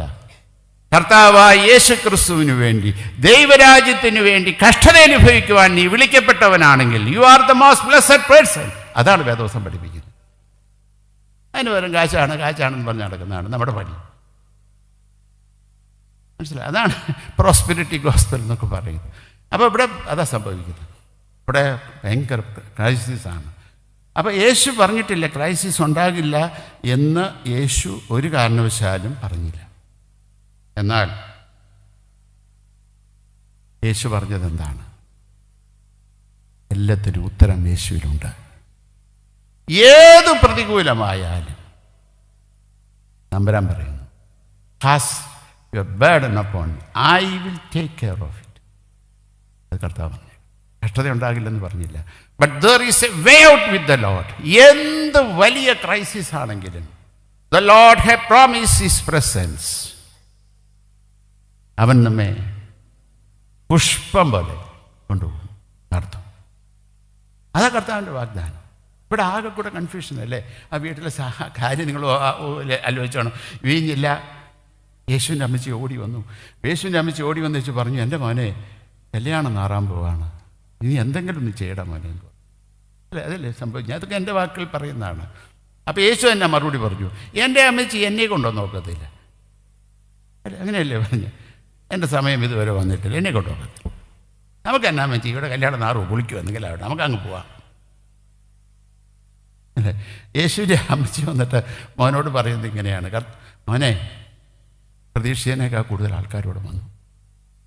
ഞങ്ങൾ സേവ്യാസംഘക്കാർക്ക് അതൊക്കെ കുറേയൊക്കെ മാനേജ് ചെയ്യാനുള്ള സൂത്രമൊക്കെ കരിയൊക്കെ അടുപ്പത്തിട്ടിട്ടുണ്ട്. സാമ്പാർ നീട്ടുന്ന സൂത്രം ഞങ്ങൾ സേവ്യാസംഘക്കാർക്ക് അറിയാം. പപ്പടം വറുക്കാൻ ഇട്ടിട്ടുണ്ട്. എടാ മോനെ, ആ കോഴിയിറച്ചിക്ക് എന്നാ ചെയ്ത് എത്ര പൊട്ടിക്കാൻ പറ്റുമോടാ? അല്ലേ? ആ നെയ്മീൻ എങ്ങനെ പൊട്ടിക്കും? ഇതൊക്കെ എൻ്റെ വാക്കിൽ അടിക്കുന്നു എന്ന് മാത്രമേ ഉള്ളൂ അവിടുത്തെ സാഹചര്യം. അപ്പോൾ യേശു പറഞ്ഞു ഒക്കില്ലമ്മേ എന്നല്ലേ പറഞ്ഞു. പറ്റില്ലമ്മേ. വളരെ നിരാശാജനകമായ മറുപടി. നിങ്ങളെന്ന് ആലോചിച്ച് നോക്കി, യേശുവിൻ്റെ അമ്മച്ചി എന്താ ചെയ്തത്? യേശുവിൻ്റെ അമ്മച്ചി ഒറ്റ വാക്ക് പോലും പറഞ്ഞതായിട്ട് അറിഞ്ഞുകൂടാ. പേഴ്സണും അത് പറഞ്ഞിട്ടില്ല. നമ്മളാണെങ്കിൽ എന്ത് ചെയ്തേനെ? നമ്മളാണെങ്കിൽ ഈ പിള്ളേരുടെ പുറകെ നടന്നേനെ. ഇപ്പോഴും നടക്കുന്നുണ്ടോ എനിക്കറിയാം. പിന്നെ എടാ മുടി വെട്ടടാ, മുടി വെട്ടടാ, മുടി വെട്ടടാ എന്ന് പറഞ്ഞ് നടക്കും. ആ പഠിക്കലാ പഠിക്കലാ പഠിക്കലാ, പള്ളി പോടാ പള്ളി പോടാ. വല്ല ആവശ്യമുണ്ടോ? അവനെന്ത് ചെയ്യും? സ്വസ്ഥത കെടുത്തും പിള്ളേർക്ക്. അപ്പോൾ പിള്ളേരെന്ത് ചെയ്യും? ആ മോട്ടോർ സൈക്കിളിൻ്റെ താക്കോലിൻ്റെ എടുത്ത് ഒറ്റ പോക്ക് 3 ദിവസത്തേക്ക് വരത്തില്ല. അപ്പോഴത്തേക്കും ഇവിടെ അയ്യോ മോനെ കാണാനില്ലേ, മോനെ കാണാനില്ല, അടുത്ത. അപ്പോൾ നിങ്ങൾ വിചാരിക്കും ഇങ്ങനെ പെണ്ണ് കെട്ടാത്തതിൻ്റെ സകല കുഴപ്പമുണ്ട്. മക്കളുള്ളവർക്കല്ലേ എൻ്റെ വേദന മനസ്സിലാവുള്ളൂ. അതായി വേദോത്തം വാങ്ങിക്കണമെന്ന് പറയുന്നത് അതുകൊണ്ടാണ്. കർത്താവിൻ്റെ അമ്മച്ചി ഒറ്റ അക്ഷരം കിട്ടിയില്ലല്ലോ. കിട്ടിയോ? അവർ കല്യാണത്തിന് ഒന്നോരോട് സംസാരിക്കാൻ പോയി, കസിൻസൊക്കെ ഉണ്ട്, വർത്തമാനം പറയാൻ പോയി. അല്ലേ? പോണ പോക്കിൽ ജോലിക്കാരോട് പറഞ്ഞു, അവനെന്തെങ്കിലും പറഞ്ഞാൽ ചെയ്തോട്ടെ, പല മക്കളെ അവനെന്തെങ്കിലും പറഞ്ഞ് ചെയ്യോട്ടെ. അതെന്തേ? നിങ്ങൾ ആലോചിച്ചിട്ടുണ്ടോ? എന്തേ യേശുവിൻ്റെ അമ്മച്ചി അങ്ങനെ പറഞ്ഞു? നിങ്ങൾ ആലോചിച്ചിട്ടുണ്ടോ? എന്താണ് അങ്ങനെ പറയാൻ കാരണം? നല്ല മറുപടി. അമ്മയ്ക്ക് മകനെ നന്നായി അറിയാമായിരുന്നു. ഇവൻ ഇങ്ങനെ പറഞ്ഞാലും ഒക്കില്ലെന്ന് പറഞ്ഞാലും വേണ്ടത് കൃത്യസമയത്ത് ചെയ്യുമെന്നുള്ളതിനെ കുറിച്ച് അമ്മയ്ക്ക് അറിയാമായി. She knew her son very well. അവർക്ക് മകനെ നന്നായി അറിയാമായിരുന്നു. അല്ലേ? ശരിയല്ലേ? നമ്മൾ കിടന്ന് ഇപ്പം കൺവെൻഷൻ കൺവീനറാണെന്ന് തന്നെ വിചാരിക്കുക. ഈ കൺവെൻഷൻ്റെ സമയം തീരുന്നത് വരെയും അതിൻ്റെ ചുമതലക്കാർക്ക് പിന്നെ ഭയങ്കര ടെൻഷനാണ്, സ്ട്രെസ്സാണ്. നിങ്ങളെല്ലാവരും വിനിയോഗിച്ചെൻ്റെ മുഖത്ത് നോക്കുന്നു. അല്ല, എനിക്ക് ഞാൻ വെറുതെ ഒരു പേര്. അപ്പോൾ ഇത് എവിടെ എല്ലായിടത്തും അങ്ങനെയാണ്. വീട്ടിലാണെങ്കിൽ പോലും ഒരു പ്രാർത്ഥന നടന്നാൽ മതി, അപ്പോഴത്തേക്ക് ശ്വാസം മുട്ടാ, അയ്യോ എന്താവും. ടെൻഷനാണ്, സ്ട്രെസ്സാണ്. വേദപുസ്തകത്തിനകത്ത് ഇല്ലാത്ത 2 വാക്കാണ് ടെൻഷനെന്നും സ്ട്രെസ്സെന്നും. അതിൻ്റെ കാരണം എന്താണെന്നറിയാമോ? ദൈവത്തിൽ വിശ്വാസം ഇല്ലെന്ന അർത്ഥം. ഇതെല്ലാം എൻ്റെ തലയിൽ കൂടിയാണ് ഓടുന്നതെന്നാണ് വിചാരം. നമ്മുടെ തലയിൽ കൂടിയാണ് ഇതൊക്കെ ഓടുന്നത്. അതെ, നമ്മുടെ തലയിൽ കൂടിയാണ് ഓടുന്നത്. ഇടവ കൊണ്ട് നടക്കുന്നതൊക്കെ നമ്മുടെ തലയിൽ കൂടിയാണ് ഓടുന്നത്. അല്ലെന്നേ തമ്പുരാൻ്റെ കാര്യം, നമ്മൾ തമ്പുരാൻ്റെ കയ്യിൽ ഒരു ചെറിയ ആയുധമെന്നും അങ്ങ് നിന്ന് കൊടുത്താൽ പോരെ. അത് സമ്മതിക്കത്തില്ല. തമ്പുരാനെ കൊണ്ട് പ്രവർത്തിക്കാൻ സമ്മതിക്കും. ഞാൻ തന്നെ വേണം, മുമ്പിലെങ്കിലും നിൽക്കുകയാണ്. അല്ലേ? അങ്ങനെ ഒരു തമ്പുരാനെ അവിശ്വസിക്കുക എന്ന് പറയുന്നത് പോലെയുള്ള ഒരു ഭാവം ഈ ലോകത്തിലില്ല. ഇതൊക്കെ തമ്പുരാൻ്റെ പേരിൽ അതൊക്കെ ചെയ്യുന്നെങ്കിലും തമ്പുരാന് യാതൊരു വിശ്വാസമില്ല. ഇപ്പോൾ ആ വീടിൻ്റെ അപ്പോൾ യേശു പറഞ്ഞു വെള്ളം കോരാൻ പറഞ്ഞു. അല്ല, വെള്ളം കോരാൻ പറഞ്ഞു. അവർ വെള്ളം കോരി കാണും, നന്നായിട്ട് കോരി, പെട്ടെന്ന് കോരി ആകെ വെള്ളം കോരി. കാരണം അമ്മച്ചി പറഞ്ഞിട്ടുണ്ടല്ലോ, അമ്മച്ചി പറഞ്ഞിട്ടുണ്ട് വെള്ളം കോരണം. അവൻ തങ്ങൾ പറഞ്ഞാൽ ചെയ്യുന്നു, വെള്ളം കോരി. ഇരിയാ കുഴപ്പം, വീഞ്ഞാണെന്ന് പറഞ്ഞ് കൊണ്ടുകൊടുക്കാൻ വിരുന്ന് വഴിക്ക്. എൻ്റെ അച്ഛന്മാരെ നിങ്ങളാണെങ്കിൽ കൊടുക്കുക, ഞാനാണെങ്കിൽ കൊടുക്കത്തില്ല. കാരണം ഞാൻ കോരിയ വെള്ളം വീഞ്ഞാന്ന് പറഞ്ഞാൽ സമ്മതിക്കൂ? അത് അച്ഛൻ ജോസഫിൻ്റെ മോനാന്ന് കൂടെ ഓർത്തോണം. അല്ലാണ്ട് ഇപ്പം നമ്മൾ കാണുന്ന യേശു ഒന്നുമല്ല, ഓർത്തോണം. അച്ഛൻ ജോസഫിൻ്റെ മോൻ പറയുന്നത് വെള്ളം അത് വീഞ്ഞാന്ന് കൊടുക്കുകയില്ലെന്ന് മാത്രമല്ല, എനിക്ക് പറ്റിങ്ങി രണ്ട് പറഞ്ഞേനെ. അതുകൊണ്ടായിരിക്കും ഞാൻ അവിടെ ആവാഞ്ഞ്. ഇല്ലേ? നമ്മളാണെങ്കിൽ അങ്ങനെ തന്നെ ചെയ്യുള്ളൂ. എന്നാൽ പ്രശ്നത്തിന് മറുപടി ഉണ്ടായതെപ്പോൾ കൊണ്ടുപോയി കൊടുത്തു. അല്ലേ? ഇപ്പോഴല്ലേ പ്രശ്നം അവിടെ ഭയങ്കര തിരക്കിലേക്ക് ഇരിക്കുകയാണ്. ചോദ്യം ചെയ്യാതെ അനുസരിച്ചു. They just obeyed him. അവനെ അനുസരിച്ചു, ചോദ്യം ചെയ്യാതെ അനുസരിച്ചു. ബുദ്ധിക്ക് നിരക്കാത്തതാണ്. നാം പലപ്പോഴും തമ്പുരാൻ്റെ സന്നിധിയിൽ മുട്ടുമടക്കിയിട്ടുണ്ട്, പല കാരണങ്ങൾക്ക്. അല്ലേ? പലപ്പോഴും നമുക്ക് മറുപടിയും കിട്ടിയിട്ടുണ്ട്. പക്ഷെ അത് നമ്മുടെ താല്പര്യത്തിന് അനുസരണമല്ലാത്ത മറുപടി ആയതുകൊണ്ട് നമ്മളെന്ത് പറഞ്ഞു? അത് കയ്യിലിരുന്നോട്ടെ എന്നും പറഞ്ഞു. ബുദ്ധിക്ക് നിരക്കാത്തതാണെങ്കിലും തമ്പുരാൻ പറഞ്ഞാൽ ചോദ്യം ചെയ്യാതെ അനുസരിക്കണം. അപ്പോഴാണ് പ്രശ്നം പരിഹരിക്കപ്പെടുന്നത്. അല്ലേ? ശരിയാണോ? അപ്പോഴാണ് പ്രശ്നം പരിഹരിക്കപ്പെടുന്നത്. അല്ലാതെ പ്രശ്നം പരിഹരിക്കപ്പെടുമെന്ന് എനിക്ക് തോന്നുന്നില്ല. ക്രൈസിസ് ഉണ്ടെങ്കിൽ there is a way out with the Lord. ഒറ്റ കാര്യം കർത്താവ് ചെയ്ത്, ഇത് പോയി തമ്പുരാനോട് പറയണം, എൻ്റെ തമ്പുരാനെ ഇങ്ങനെ ഒരു കാര്യമുണ്ട്. ഇപ്പം നമ്മുടെ വീടുകളിലൊക്കെ ഒരുപാട് ക്രൈസിസ് ഉണ്ടാകാറുണ്ട്, ചെറുതും വലുതുമായ വിധത്തിൽ. ലോകത്തോട് ഒരുപാടോടും പറയാൻ വയ്യാത്ത വിധത്തിൽ. എനിക്ക് നിങ്ങളോട് പറയാനുള്ളത്, നിങ്ങൾ എന്ത് ചെയ്യണമെന്നറിയാവോ? നിങ്ങളൊരു മുറിയിലോട്ട് കയറണം. മുറിയിലോട്ട് കയറിയിട്ട് അവിടെ കസേര വലിച്ചിടണം. എന്നിട്ട് അതിനകത്ത് കർത്താവ് ഇരിപ്പുണ്ടെന്ന് അങ്ങ് അനുമാനിക്കണം. എന്നിട്ട് പറയേണ്ടതും പറയാൻ ആവശ്യമുള്ളൂ എല്ലാം അങ്ങോട്ട് ഹൃദയത്തിൻ്റെ ഭാരവും ദുഃഖവും ഒക്കെ അങ്ങോട്ട് പറഞ്ഞോണം തമ്പുരാൻ്റെ കയ്യിൽ. എന്നിട്ട് തമ്പുരാനോട് പറഞ്ഞോണം, എന്തെന്ന്? ഇഷ്ടം പോലെ ചെയ്താട്ടെ, ഞാൻ പോവാന്ന് പറഞ്ഞു. അതാ പൗലോസ് പറഞ്ഞു, അവിടെ ഇട്ടേച്ച് പോകണം. നമുക്ക് ഈ ഉപവാസ പ്രാർത്ഥനയിൽ പോയി സംബന്ധിച്ച് പോരുമ്പോഴും നമ്മുടെ തലയിൽ ഭാരം കൊണ്ടാണ് പോകുന്നത്. അല്ലേ? നിങ്ങൾ പ്രാർത്ഥിക്കുന്നുണ്ടെങ്കിൽ ഈ മാത്തൻ പ്രാർത്ഥിക്കുന്ന പോലെ പ്രാർത്ഥിക്കണം. മാത്തൻ എല്ലാവർക്കും പരിചയമുണ്ട്, അല്ലേ? പരിചയം കാണാൻ വഴിയുണ്ട്. മാത്തൻ ഒരു കൂലിപ്പണിക്കാരനാണ്, എലിശ്ശേരിക്കാരനാണെന്ന് തോന്നുന്നു. അവൻ കാലത്ത് കൂലിപ്പണിക്ക് പോരുന്ന സമയത്ത് അവിടെ കയറി ഒരു പൈൻ്റ് അടിച്ചിട്ടാണ് പോരുന്നത്. അപ്പം വീട്ടിൽ വന്നാൽ ഭാര്യ ചൂടുവെള്ളമൊക്കെ ഉണ്ടാക്കി വെച്ച് അതിനകത്ത് കുളിച്ച് ഉള്ളത് തിന്ന് കിടക്കാൻ നേരത്ത് മാത്തൻ പറയും, കർത്താവേ മാത്തനിതാ മലക്കുന്നു. മാത്തൻ കിടക്കുകയും കൂർക്കം വലിച്ചുറങ്ങുകയും ചെയ്യും. നമ്മുടെ നല്ല നസ്രാണി ഒരു ദിവസം എത്ര നേരം പ്രാർത്ഥിക്കും? 7 പ്രാവശ്യം നോക്കിയാൽ പറഞ്ഞേണേ. അതൊക്കെ നിങ്ങളൊക്കെ വെറുതെ പറയുന്നതാണ് എനിക്കറിയാം. ഇന്ന് 50 കാലത്തൊക്കെ ഒപ്പിക്കുന്നുണ്ടാവും. അതൊക്കെ എല്ലാം കൂടെ ചിലപ്പോൾ ഒന്നാക്കി ഒറ്റ കർത്താവ് നീ അറിയുന്നുണ്ടല്ലോ സമയമില്ലാഞ്ഞുകൊണ്ടാണ് പ്രാർത്ഥിക്കാൻ, അത് 7 കൂടെ ഒരുമിച്ച് ഒറ്റ അടിക്കകത്ത് കർത്താവിനോട് പറയുകയാണ്. അല്ലേ? മാത്തൻ എന്താ പറയുന്നത്? മാത്തൻ പറഞ്ഞു, എൻ്റെ കർത്താവ് പറയാനാണെങ്കിൽ ഒരുപാട് കാര്യം പറയാനുണ്ട്. പറഞ്ഞുകൊണ്ടിരുന്നാൽ നിൻ്റെ ഉറക്കം പോകും, എൻ്റെ ഉറക്കം പോകും. അതുകൊണ്ട് ഞാനിതെല്ലാം നിൻ്റെ കയ്യിലേക്ക് ഏൽപ്പിക്കുന്നു, ഞാൻ ഉറങ്ങാൻ പോവാ. നിങ്ങൾ പ്രാർത്ഥിക്കും, നമ്മൾ 7 പ്രാവശ്യം പ്രാർത്ഥിക്കുന്നതല്ലേ പറഞ്ഞത് 2 പ്രാവശ്യമെങ്കിലും പ്രാർത്ഥിക്കാത്ത ഒരു മനുഷ്യനുണ്ടാവുമെന്ന് എനിക്ക് തോന്നുന്നില്ല. ഇതെല്ലാം പ്രാർത്ഥിച്ചാലും എന്താ തലയിൽ വെച്ചുകൊണ്ട് നടക്കുക. ഞാൻ നേരത്തെ പറഞ്ഞതുപോലെ ടെൻഷൻ, സ്ട്രെസ് നമ്മുടെ സ്വഭാവമാണ്. എൻ്റെ അർത്ഥം തമ്പുരാനിൽ വിശ്വാസമില്ലെന്നാണ് എൻ്റെ അർത്ഥം. തമ്പുരാനിലൊക്കെ പ്രാർത്ഥിക്കുന്നതൊക്കെ തമ്പുരാനോട്, പക്ഷേ ആരും വിശ്വാസം.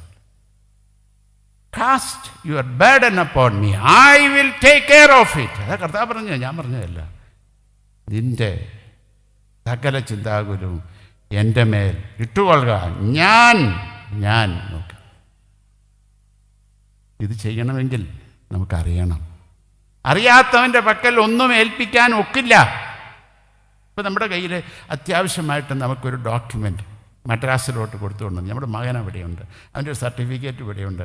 അവൻ ഫോൺ വിളിച്ച് വെച്ച് പറഞ്ഞു, അപ്പം ഇന്ന സ്ഥലത്ത് എൻ്റെ സർട്ടിഫിക്കറ്റ് ഇരിപ്പുണ്ട്, അതൊന്ന് എങ്ങനെയെങ്കിലും ഉടനെ എത്തിക്കണം. നിങ്ങൾ ആരെങ്കിലും റെയിൽവേ സ്റ്റേഷനിൽ ചെന്നിട്ട് മദ്രാസിൽ പോകുന്ന ആരുടെ കയ്യിലെങ്കിലും കൊടുത്തില്ലേ? ഇതവിടെ എത്തുമെന്ന് ഉറപ്പുള്ളവൻ്റെ കയ്യിലേ കൊടുക്കുകയുള്ളൂ. നമുക്ക് നല്ല പരിചയമുള്ള ആളിതാ, അവൻ ചെന്നാൽ അവൻ്റെ കയ്യിൽ കിട്ടുമെന്ന് ഉറപ്പുള്ളവനെ കൊടുക്കുകയുള്ളൂ, അല്ലാത്തവൻ്റെ കൊടുക്കില്ല. ഇത് തന്നെയാണ് ഈ പ്രിൻസിപ്പിൾ അവിടെയും. നമുക്ക് യേശുവിനെ അറിയാം. ഇത് കുറേ കൂടെ ഉയർന്ന ആത്മീയ അനുഭവമാണ്. യേശു ക്ഷണിച്ചോ എന്ന് എനിക്ക് പറഞ്ഞത്, അത് ക്രിസ്തു ജീവിതത്തിൻ്റെ ഏറ്റവും താണകടയിലുള്ള ആത്മീയ അനുഭവമാണ്. ഇത് കുറേ കൂടെ ഉന്നതമായൊരു ആത്മീയ അനുഭവമാണ്. ഈ ഉയരത്തിലേക്ക് ഉയരണം. യേശുവിൻ്റെ അമ്മയ്ക്ക് നന്നായി മകനെ അറിയാമായിരുന്നു. ഇത് പൗലോസ് അപ്പോസ്തലൻ തന്നെ പറഞ്ഞിട്ടുണ്ട്, ഞാൻ ആരെ വിശ്വസിച്ചിരിക്കുന്നു എന്ന് ഞാൻ അറിയുന്നു, അവൻ എൻ്റെ ഉപനിധി അവസാനത്തോളം കാക്കുവാൻ ശക്തനെന്ന് ഉറച്ചുമിരിക്കുന്നു. യേശുവിൻ്റെ അമ്മയ്ക്ക് മാത്രമല്ല, അകാല പ്രജയായ എന്ന് പറഞ്ഞ പൗലോസ് അപ്പോസ്തലൻ പോലും പറയുന്നു, എനിക്കറിയാം, ഐ നോ ഹിം. നമുക്ക് ധൈര്യത്തോടെ പറയാൻ ഒക്കുമോ?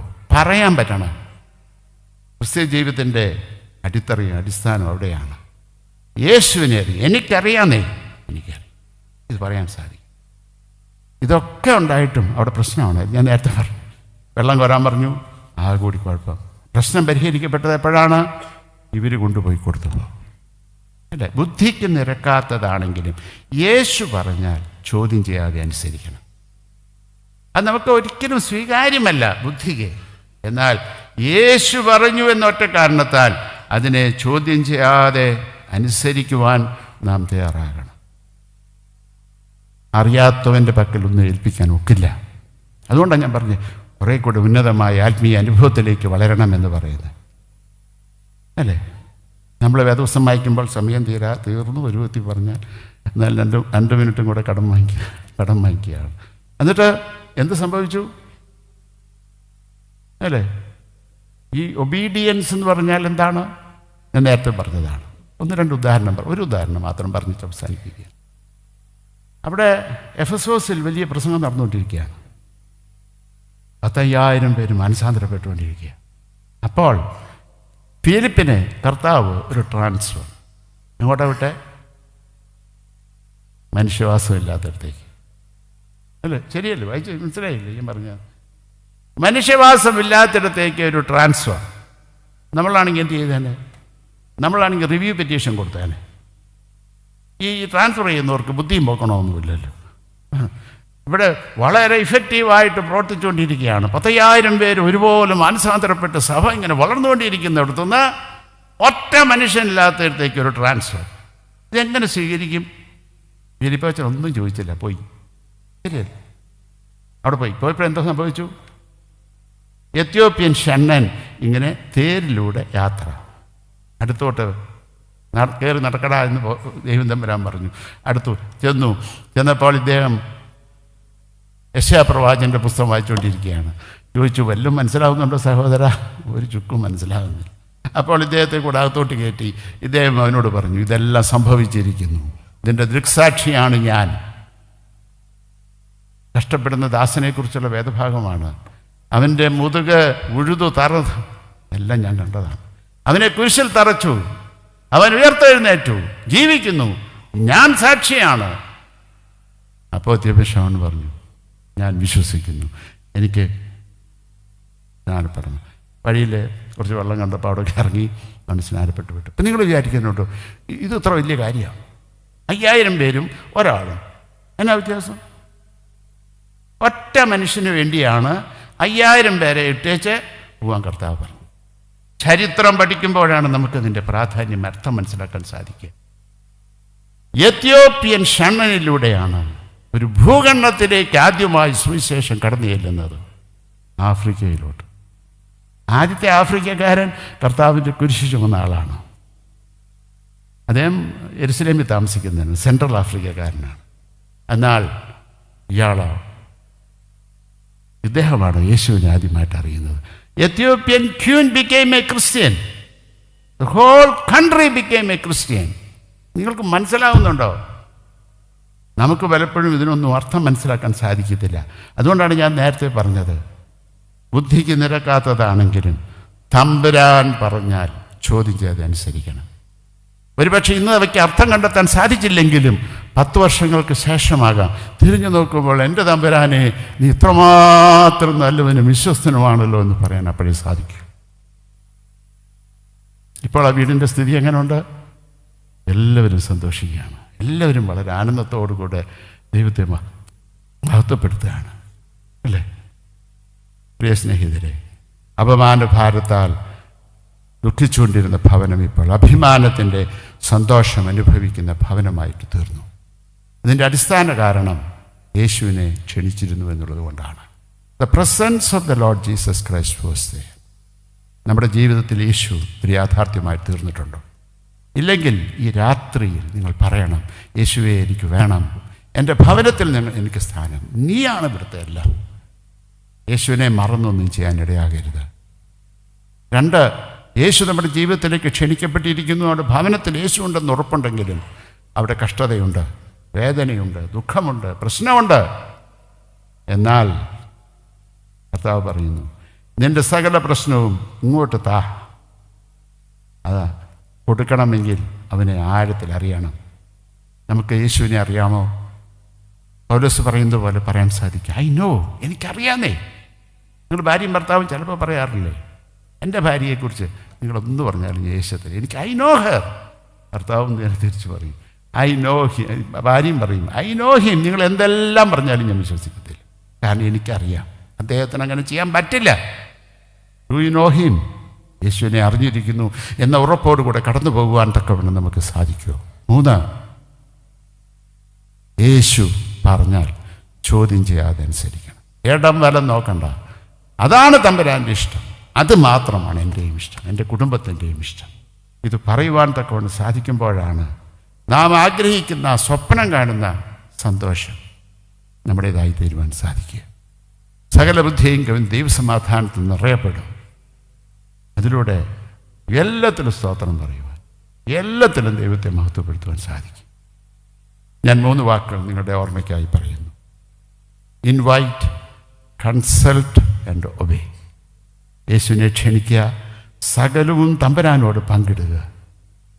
തമ്പുരാൻ പറയുന്നത് ചോദ്യം ചെയ്യാതെ അനുസരിക്കുക.